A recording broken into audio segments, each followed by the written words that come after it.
Never in the field of human conflict was so much owed by so many to so few. Yesterday, December 7th, 1941, a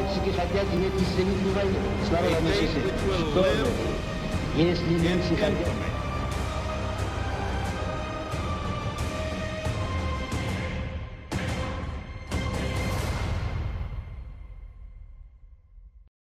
Bentornati su Parabellum. Oggi ci occuperemo di un tema che io ritengo cruciale ai fini dello sviluppo di questo canale e della divulgazione storica che riguarda la Seconda Guerra Mondiale in generale. Parleremo infatti dei miti e delle falsità che sono state generate nei decenni e che spesso sono entrate a far parte della memoria collettiva, di cui se ne dà per scontata la veridicità. Spesso infatti viene meno la disamina critica e si esula dal verificare l'ovvio dandolo per garantito, ed infatti molte di queste vulgate persistono e spesso vengono replicate da un certo tipo di divulgazione che ancora attinge a piene mani da queste leggende. Sia detto che non tutto è stato fatto con pervicacia o intenzione di dolo, ma molto di quello che affronteremo fu generato negli anni 50 e 60, dove la corsa a parlare della Seconda Guerra Mondiale era molto sentita. Infatti ci si preoccupò più di scrivere e produrre materiale che non del fatto se si dovesse farlo o se questo fosse attendibile. Parlo ovviamente del fatto che si presero per buone le memorie degli intervistati con una certa leggerezza, facendo ben troppe volte confusione tra storia e memoria a discapito della prima. La memoria infatti è ricca del senno di poi e si perde nelle nebbie del tempo, per non parlare della naturale tendenza che ha nel generare interpretazioni, omissioni e distorsioni volontarie o meno. Con questo mi riferisco specificatamente a tutto quel genere di pubblicazioni, di memoriali, come ad esempio The Rommel Papers, The Little Heart, General's Talk, le memorie dei generali tedeschi intervistati nel dopoguerra, ma anche a Vittorie perdute di von Manstein e Panzerleader di Guderian, notoriamente ricchi di esagerazioni, capri espiatori, manchevolezze, alibi e numeri campati in aria. Tutte pubblicazioni che si sono dimostrate poi ampiamente fallaci, ma grazie all'instancabile opera di debunking e fact-checking degli ultimi 40 anni, ad opera di storici rigorosi che hanno avuto modo di confutare quanto affermato, accedendo anche agli archivi sovietici, mi riferisco ovviamente a storici come Glantz, Bivor, Citino, Di Marco, Zaloga, Flewers, Getty e moltissimi altri, le cui opere di estremo valore storico e rigore accademico però faticano a cancellare 60 anni di preconcetti e falsi miti che ormai permeano la memoria storica collettiva. Va detto a parziale discolpa degli storici degli anni 50, 60, 70 e 80 che all'epoca non vi era modo di verificare tutti i fatti, viste le secretazioni documentali ancora in vigore e la situazione geopolitica che durante la Guerra Fredda rendeva quasi impossibile accedere ai documenti sovietici al fine di confermare o smentire certe tesi o affermazioni, anche se personalmente ritengo che proprio data l'impossibilità di una verifica e quindi di un controllo incrociato si sarebbe dovuto procedere con maggiore rigore e sospetto. A questi problemi si vennero ad aggiungere le esigenze della Guerra Fredda, vedi il Memorandum di Himmerod di Adenauer, dove a partire dal 1950, nell'ambito del riarmo della Repubblica Federale Tedesca, gli alleati sostennero, anche attraverso storici anglosassoni compiacenti e quindi non accusabili di revisionismo, il mito della Wehrmacht pulita e apolitica, al fine di rendere l'ingresso della Bundeswehr nel meccanismo difensivo NATO più accettabile per i paesi membri che subirono il tallone tedesco durante la Seconda Guerra Mondiale. In definitiva, i problemi creati dagli strascichi della propaganda NATO, da quella autoassolutoria tedesca e da quella sovietica, che martellarono il mondo per decenni, ancora inquinano una narrazione storica accurata e completa. Quindi, in questo video, cercherò di sfatare sia alcune delle più grandi e comuni deviazioni che spesso si riscontrano circa la Seconda Guerra Mondiale, sia la natura speculativa di certe narrazioni. Ovviamente ci occuperemo anche di percezioni sbagliate e spesso distorte per motivi politici e propagandistici, per finire anche a parlare di dettagli tecnici o di leggende che circondano certi avvenimenti, ma anche personaggi e singoli veicoli o mezzi. Inoltriamoci dunque nei falsi miti della Seconda Guerra Mondiale.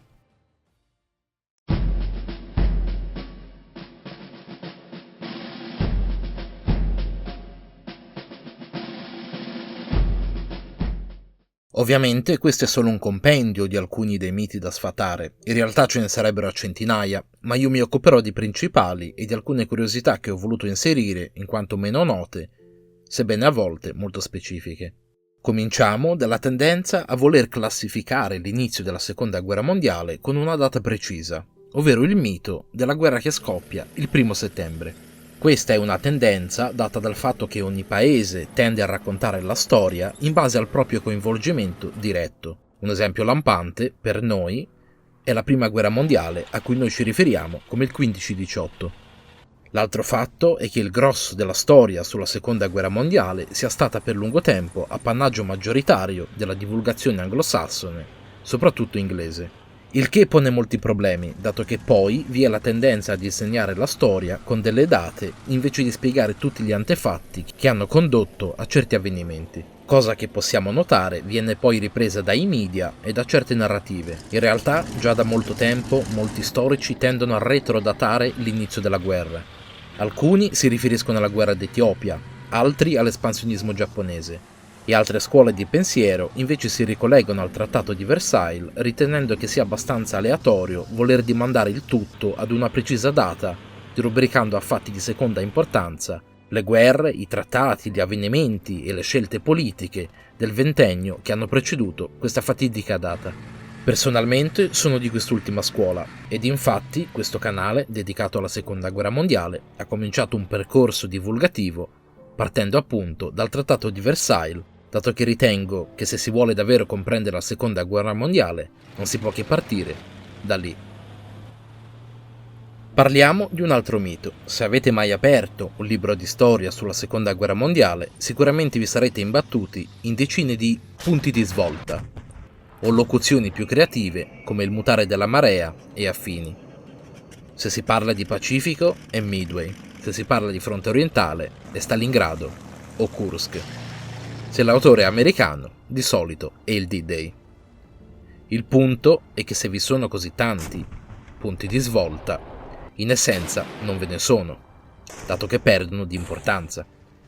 Questo genere di terminologia è un modo sensazionalistico e semplicistico di ridurre ai minimi termini un fenomeno complesso come è quello di una guerra globale.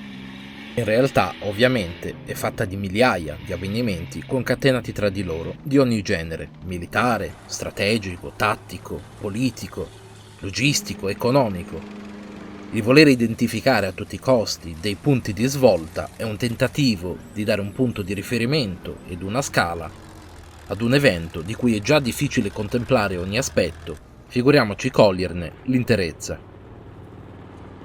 Parliamo del mito della battaglia più grande, con eccellenti esempi di malintesi che si protraggono nel tempo perché funzionali a pubblicazioni di stampo sensazionalistico, sia nel campo dei libri che dei media.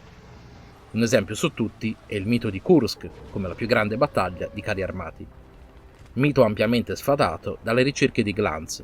Numeri alla mano fanno notare che in realtà sia Dugno Brody a detenere questo titolo, se proprio siamo inclini al fascino dei numeri.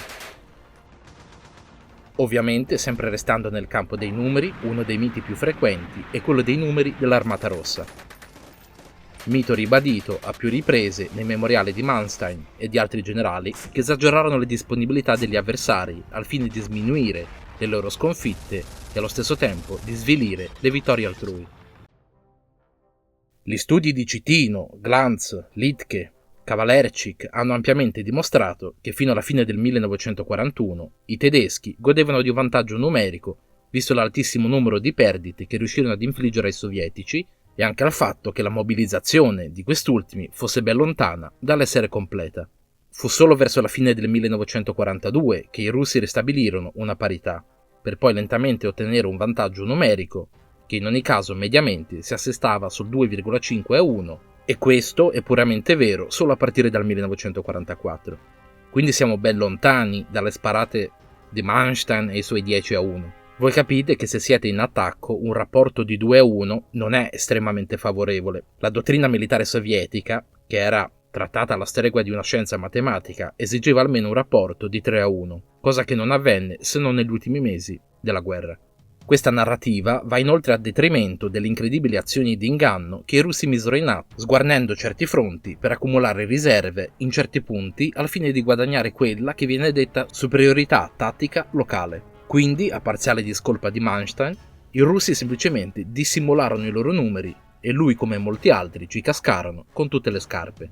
Un caso esemplare dove Maskirovka, una dottrina sovietica sviluppata a fine anni 20, venne applicata è il fronte della steppa di Kursk, comandato da Konev, che riuscì a ingannare i tedeschi rinforzando il fronte, spesso muovendo divisioni di notte, e dove nel frattempo veniva simulata la presenza di armate in altri punti. Il trucco consisteva nel generare molto traffico radio e rumore muovendo spesso le stesse divisioni più volte.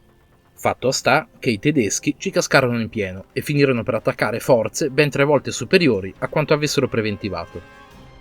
Un altro mito correlato al fronte orientale che sovente riaffiora è quello che i tedeschi non riuscirono a far fronte alle perdite subite nei primi 2 anni di guerra. In realtà, come dimostrano le ricerche di archivio e le comparazioni dei dati fatti da Müller-Hillebrand prima e riprese da Lidke poi, si vede chiaramente come da tabella che in realtà non solo i tedeschi riuscirono a rapinare le perdite in toto, ma aumentarono la forza combattente della Wehrmacht fino a raggiungere il massimo di luglio-agosto 1943. Va aggiunto a corollario di quanto detto, però che i rimpiazzi non arrivarono in maniera omogenea, quindi nonostante l'aumento generale, alcuni fronti non riuscirono a ripianare in pieno la forza originale. Questo per una questione di previsioni e priorità errate. Ma questa sarà una questione che tratteremo nel dettaglio in futuro. Passiamo al mito di Hitler che non capiva niente di strategia e i suoi ordini erano tutti sbagliati. Il mito di Hitler, pessimo stratega e fautore di ordini sbagliati, deriva da molti fattori. In parte era vittima di uno snobismo prussiano e junker dei generali tedeschi che lo consideravano solo un caporale boemo, privo di alcuna educazione militare accademica. Negli anni 30, ad esempio, i comandi dell'esercito erano convinti che avrebbe condotto la Germania al disastro tanto da contemplarne la rimozione ogni volta che induceva i tedeschi a delle mosse considerate avventate. Vedi, ad esempio, la rimilitarizzazione della Renania, l'Anschluss e la questione boema, cose per cui l'esercito aveva tremato, conscio della propria impreparazione. Si temeva infatti un duro intervento anglo-francese, cosa che poi puntualmente non si manifestava, andando immancabilmente a rafforzare la posizione del Führer. Come egli ebbe spesso a dire, ancora una volta ho avuto ragione e lor signori generali mi rimavate contro. Come sappiamo, la scommessa sulla Polonia era basata proprio su precedenti che gli andarono bene. Egli dava per scontato che anche questa volta gli anglo-francesi non sarebbero intervenuti. Questa tendenza a riutilizzare una formula vincente all'infinito, come vedremo, sarà una costante. Questa sfiducia generale continuò a persistere almeno finché Hitler non ottenne i primi successi militari. Poi le voci dissonanti si tacquero contro lo strapotere di Hitler all'apice del suo successo, per ripresentarsi poi immancabilmente quando le cose cominciarono ad andare male. Altri fattori che andarono ad incidere sulla cattiva fama di stratega sono ovviamente le memorie dei generali che utilizzarono Hitler come capro espiatorio per addossargli ogni responsabilità per la situazione bellica, cosa in parte giustificata da alcune decisioni di Hitler che in effetti portarono ad eventi catastrofici. Ma a Hitler va anche riconosciuto, a differenza della vulgata generale che lo dipinge come un pazzo iracondo e illogico, che fu anche capace di intuizioni brillanti. Vedi adottare il piano Manstein per invadere la Francia contro il parere contrario e più ortodosso della maggioranza dei comandanti tedeschi, o l'intuizione di non far retrocedere le truppe davanti a Mosca, cosa che salvò l'esercito, dato che una ritirata in quel momento si sarebbe trasformata con ogni probabilità in una rotta. Non è dato sapere se questa fu la decisione di un soldato della Prima Guerra Mondiale abituato a difendere la trincea o una considerazione strategica più ampia. Fatto sta che ebbe ragione, e dico questo per sfatare un altro mito, ovvero quello che Hitler si sbagliava sempre ad impedire una ritirata. Va anche detto che Hitler aveva la tendenza a propinare la stessa ricetta una volta che si era dimostrata corretta, utilizzando il precedente come scusante senza spesso rendersi conto o prendere atto delle differenze strategiche e tattiche che ogni nuova situazione presentava. Inoltre va detto che Hitler era uno dei pochi che ragionava in termini di strategia e logistica e li considerava vitale il raggiungimento dei pozzi petroliferi anziché la presa di Mosca, ed in questo divergeva altamente dalle convinzioni di comandanti come Halder, che invece erano convinti A torto, secondo molti, che presa la capitale i russi si sarebbero arresi. Al mito di Hitler pessimo stratega si aggancia perfettamente il mito o la percezione sbagliata che i generali tedeschi fossero degli strateghi fenomenali, nulla di più lontano dal vero. Hitler era uno stratega principiante che ebbe qualche intuizione geniale, ma va anche detto che i generali tedeschi quasi mai ragionarono in termini strategici. L'intera dottrina della Bewegungskrieg, la Blitzkrieg, era essenzialmente di natura tattica. Ed essi ragionarono sempre in quest'ottica, pianificando accerchiamenti sempre più larghi e fantasiosi che li attirarono nelle profondità della Russia, fino al punto in cui persero le capacità di attuarla. Essi partirono con l'assunto sbagliato che la guerra sarebbe durata poco. Con un calcio alla porta tutto il marcescente edificio cadrà giù, senza prevedere che un paese vasto come la Russia si prestava naturalmente ad una difesa in profondità, fornendo molto spazio in cui ritirarsi e quindi sfuggire a quel genere di tattica fino a trasformare la guerra in qualcosa per cui la Wehrmacht e la Blitzkrieg non erano preparati ad affrontare, ovvero una Materialschlacht, una guerra di logoramento. E qui veniamo al mito di Rommel, che contiene molti miti, a sua volta, che vanno sfatati. Il più classico è quello di Rommel leale e cavaliere. Questo tipo di narrazione viene perpetrata soprattutto da storici inglesi per 3 motivi. Uno è il precedentemente citato tentativo di ripulire la Wehrmacht in ottica di riarmo per la guerra fredda. Il secondo invece è di esaltare le capacità dell'avversario all'inverosimile, al fine di minimizzare le proprie sconfitte e giustificarle davanti all'opera di un genio assoluto. Il terzo, meno preponderante ma meritevole di citazione, avveniva per lo più durante la guerra per umiliare gli italiani, accentuandone la posizione di dipendenza e di subalternità alla volpe del deserto. Inoltre, quasi tutti gli storici che scrivono biografie su Rommel glissano sui crimini dell'Africa Korps avvenuti sotto il comando del nobile Rommel. Ne citerò solo alcuni. Uno riguarda i massacri degli ebrei di Bengasi e l'altro è la strage di prigionieri di guerra catturati facente parte della brigata ebraica. Questi crimini vennero coordinati e gestiti da Walter Rauf, un ufficiale dell'SS che era in Africa proprio a tale scopo. Egli è anche famoso per il suo coinvolgimento nello sviluppo dei furgoni adibiti a camere a gas mobili che con i gas di scarico uccidevano gli occupanti, oltre ad altri crimini attuati nella Francia di Vichy. Un altro classico è il mito di Rommel, primo utilizzatore dell'88 mm flak in funzione anticarro. In realtà documenti tedeschi parlano di tale utilizzo sin dalla guerra civile spagnola, ben antecedenti al famoso utilizzo ad Arras e poi in Africa, anche perché il cannone fu concepito alla nascita per tale utilizzo. Ovviamente il mito primario che gira attorno a Rommel è quello di miglior generale in assoluto. Non voglio dilungarmi molto perché di Rommel ne voglio parlare in futuro e nel dettaglio. Diciamo che in linea di massima, sebbene fosse un eccellente tattico, con un fiuto incredibile per lo Schwerpunkt, il punto cruciale e di massima enfasi di una battaglia, in realtà peccava molto sul piano strategico e organizzativo, per non parlare di quello logistico, tanto che molti ritengono che non avrebbe dovuto superare il rango di generale divisionale. Poi, in ottica tutta italiana, noi abbiamo una serie di miti legati a delle frasi pronunciate da Rommel, di cui la più famosa è «Il soldato tedesco ha stupito il mondo», «Il bersagliere italiano ha stupito il soldato tedesco», di cui non vi è alcuna contezza storiografica, infatti non esiste traccia in alcun testo anglosassone, trattasi infatti di un falso storico. Sempre per rimanere sul tema dei falsi storici e i proclami bufala, vi è tutta una produzione italiana che persiste da 70 anni a questa parte. Parlo di tutta una serie di frasi di cui non esiste traccia alcuna né in alcun libro dedicato a Rommel, né negli archivi della BBC, né in quelli di Radio Londra o della Camera dei Comuni inglese, né in alcune delle trascrizioni dei discorsi di Churchill.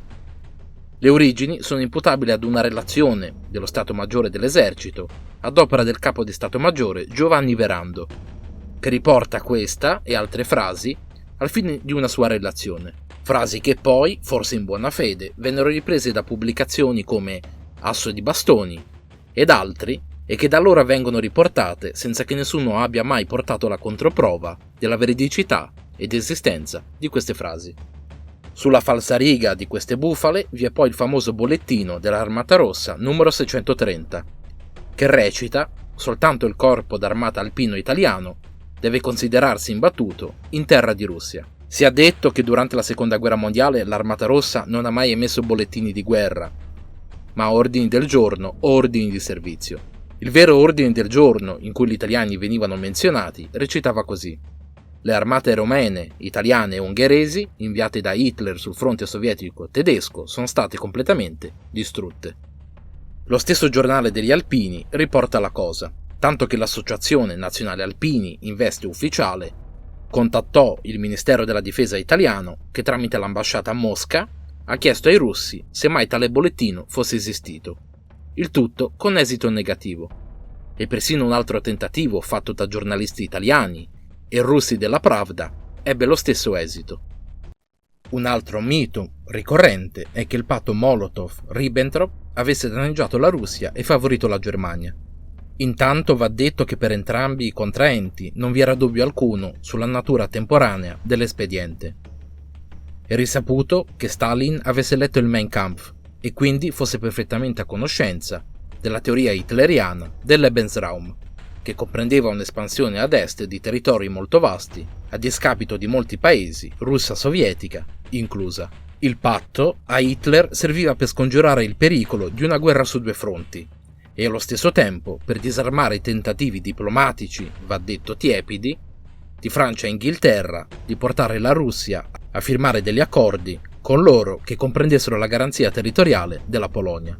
A Stalin, invece, il patto era funzionale in ottica di guadagno di tempo al fine di riarmarsi e riformare le forze armate di recente uscite indebolite dalle purghe.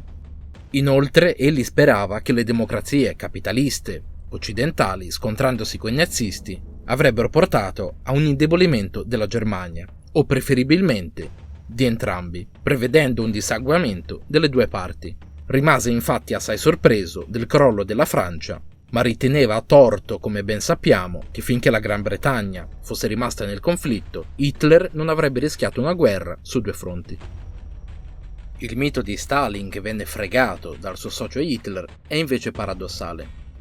Tutti sappiamo bene quanto Stalin fosse paranoico, ma proprio per questo il suo essere paranoico questa volta funzionò a suo sfavore.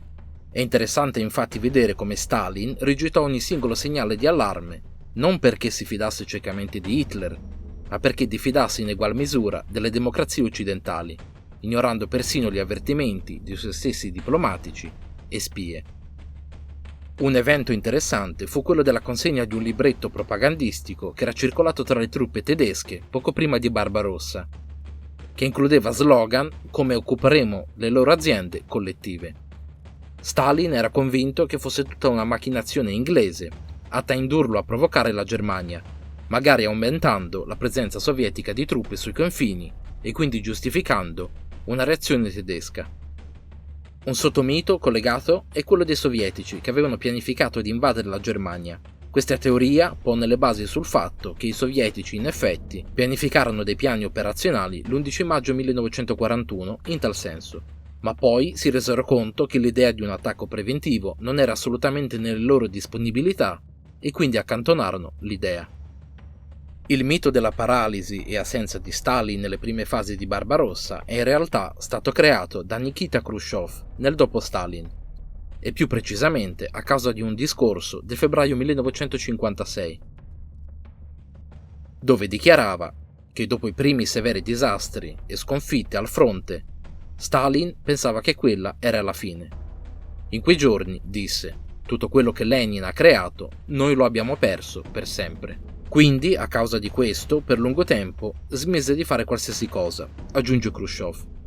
In realtà, grazie ad un lavoro di archivio sui diari e gli appuntamenti di Stalin ad opera di Stephen Mayne dell'Università di Edimburgo, viene mostrato chiaramente come in realtà Stalin tenne riunioni anche di 22 ore consecutive, lavorando ben 168 ore tra il 22 e il 30 giugno, alternando spesso giornate lavorative di 20 ore a giornate di poche ore, molto probabilmente perché al limite delle capacità umane. Quindi la conclusione è opposta: Stalin era incapacitato dall'eccesso di lavoro e magari Khrushchev ebbe occasione di incontrarlo in una delle giornate di recupero, e quindi da quello scaturì la sua impressione sulla faccenda.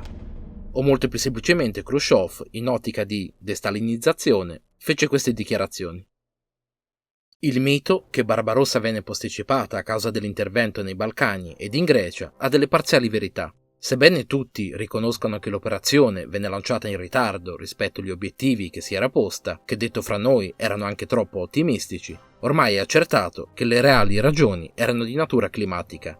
L'inverno tra 1940 e 1941 fu particolarmente piovoso, tanto che ad aprile i campi di aviazione avanzati della Luftwaffe erano stati descritti come inagibili.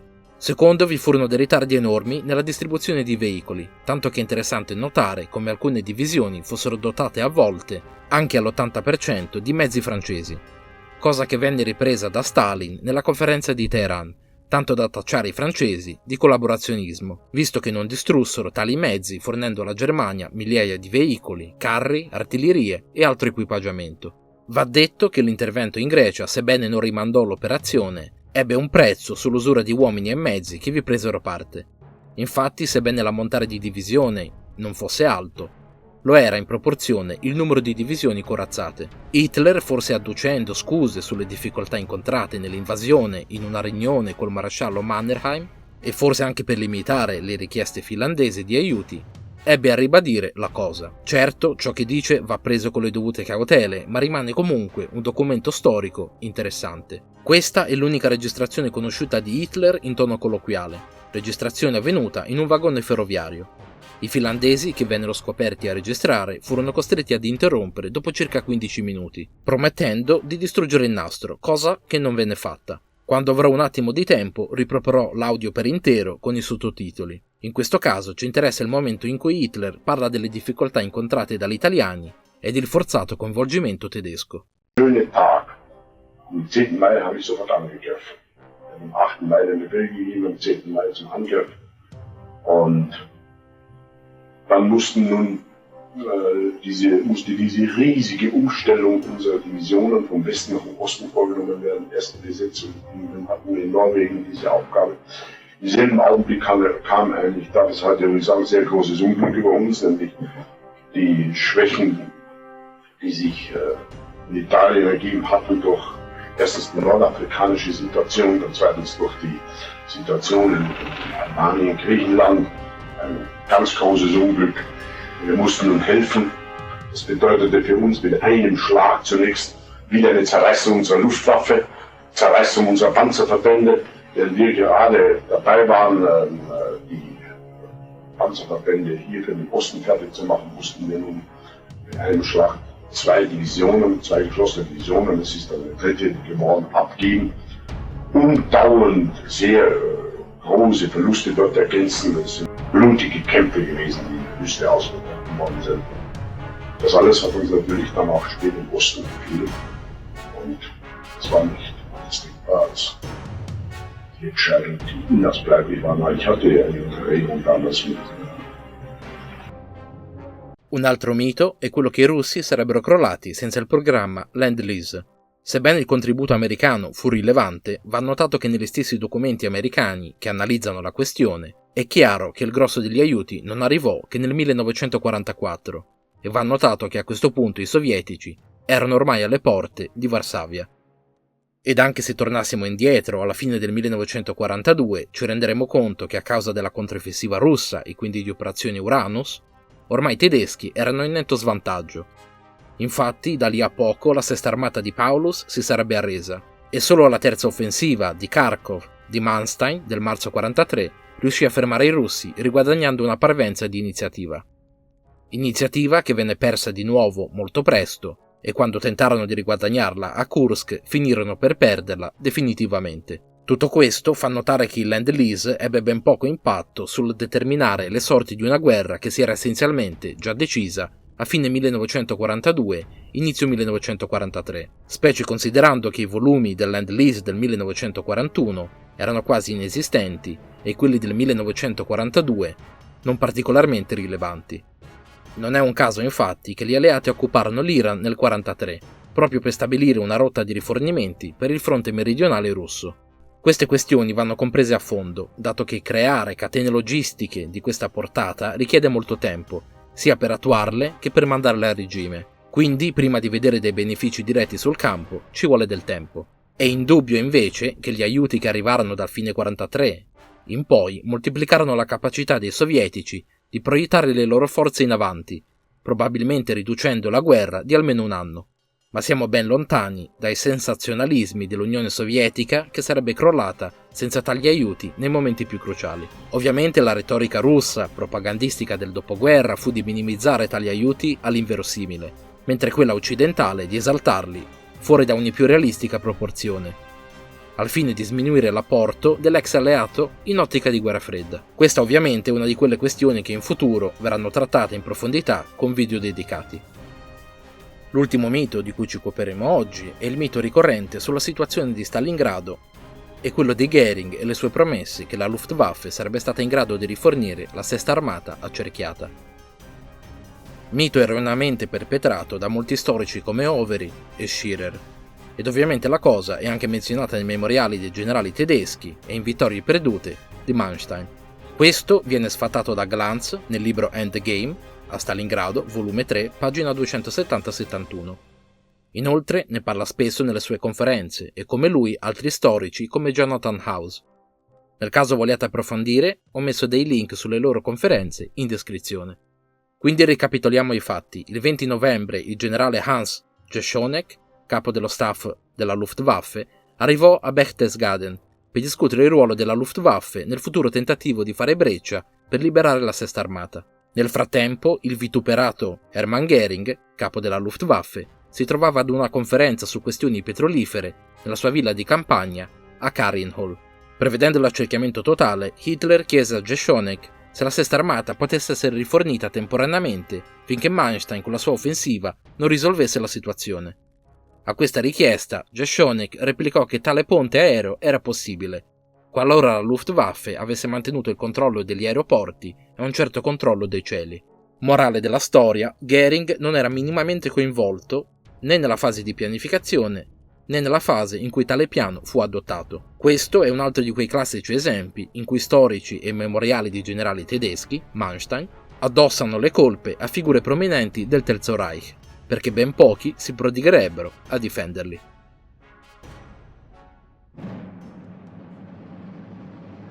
Per questo primo appuntamento sui miti della Seconda Guerra Mondiale, al momento è tutto. Se siete arrivati fino a qui, grazie a voi, e ci rivediamo alla seconda e forse terza parte dei miti sulla Seconda Guerra Mondiale, sempre qui su Parabellum.